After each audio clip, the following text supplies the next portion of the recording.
Last week there's hardly any water flowing through here, and just after 40 plus hours of rain, the river is nearly up to its bank, and this is where our site is.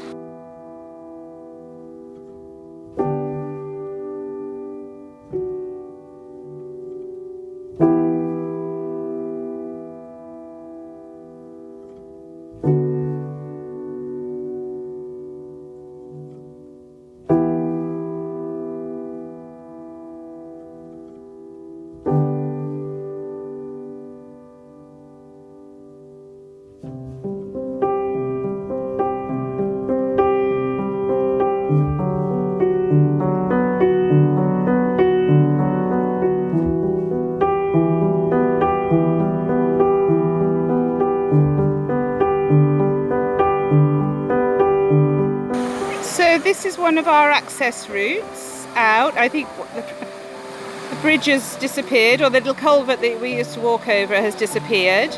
You can see the water rushing.